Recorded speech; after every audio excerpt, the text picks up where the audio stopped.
In a nutshell, what we are doing is we're not trying to start a new program as far as any legislative work or that sort of thing, because we already have the Idaho Second Amendment Alliance, Greg Pruitt up there, who does a great job. He's the one that brought us constitutional carry.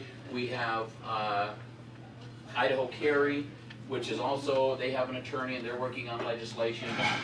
And so we have some great things. We want to be their resource here in Pocatello. So we're going to partner with those people, and we're also going to partner with people down in Utah with their state efforts. So I don't know where this thing's going to end, but I'm liking it. In a nutshell, our objectives are to first of all know and understand our rights. Secondly, protect and defend the rights for future generations, because some of us have kids and we like them. We want to practice safe and responsible gun ownership, because the quickest way to lose our gun rights is to do stuff that our opponents will say, look, I told you they shoot each other. So we have to be responsible in what we do. Number 4, we're going to serve our communities, our churches, our groups. We're already working on a project where hopefully we will go out and help POWMIA raise money, because this is an awesome group, POWMIA. So anyway, that's kind of who we are. We're going to have some fundraising firearms proficiency courses or events that you guys can participate if you want. And then finally, I hope everybody signed up on our sign-up sheet. If you didn't, where is it? All right, it's right over there, still going around. We'll keep you informed, but we're also going to give you a way to tell us what you want to talk about. I don't want to pick the topic every time, and I don't want to be the speaker every time. I want to bring in the best people we can. That's what your article in the paper said. I want to bring in the best people we can, because I am not the best person you can get. Even though we're primarily a Second Amendment group, we're going to start every meeting with a short constitutional minute. And I would like to just talk a little bit about that for a minute.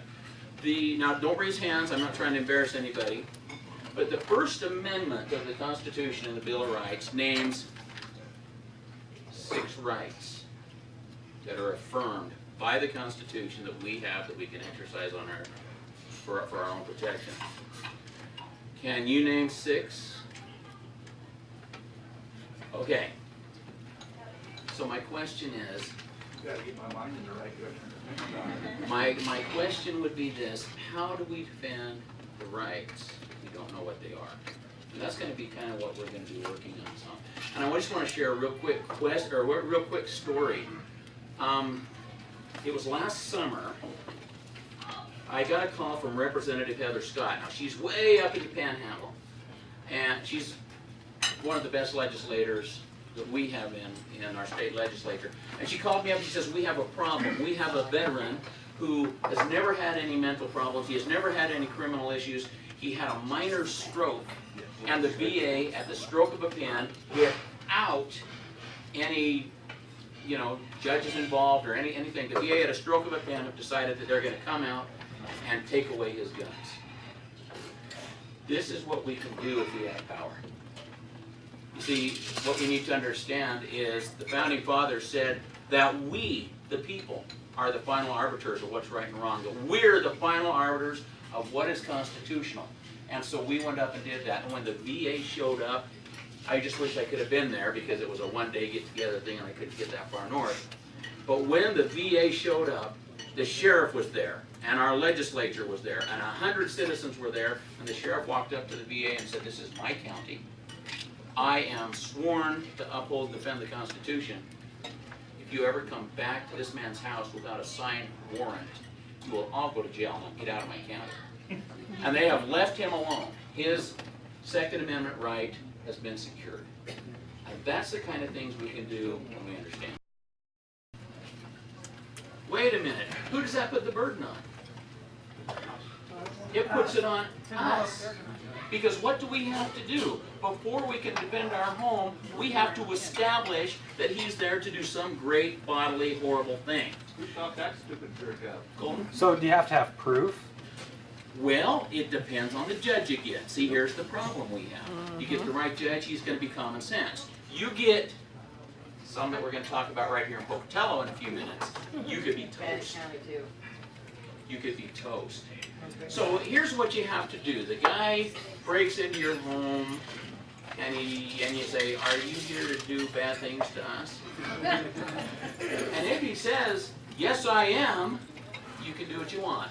But if he says, "No, actually, I just kicked in your door to borrow a cup of milk," then he is not manifestly trying to do you harm, and you could have some problems with that.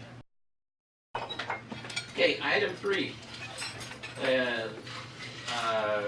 Legal force is justified when committed in the lawful defense of such person or of a wife, husband, parent, child, master, or mistress. Now, this is another thing that shows for sure that it was written by one of our legislators. Because he wants his wife taken care of out here in Pocatello, and he wants his mistress in Boise also secured. Okay. Anyway. He reaches into his pickup truck and he pulls out an old 1911. And he says, "I'm serious, don't come any closer." Forensics said that when he finally pulled the trigger, the first bad guy, who by the way was a criminal with meth charges, actually convictions, they said that he was 12 inches away from the business end of that pistol when he pulled the trigger. So he was literally being threatened. This guy's in his face. Then he swung and he shot at the other guy and hit him through the back of the arm. Larry Harmon is sitting out a life sentence without possibility of parole at the point of the mountain down in Salt Lake City. What did he do wrong? He engaged them. What? Who said that? He engaged them. Wait a minute.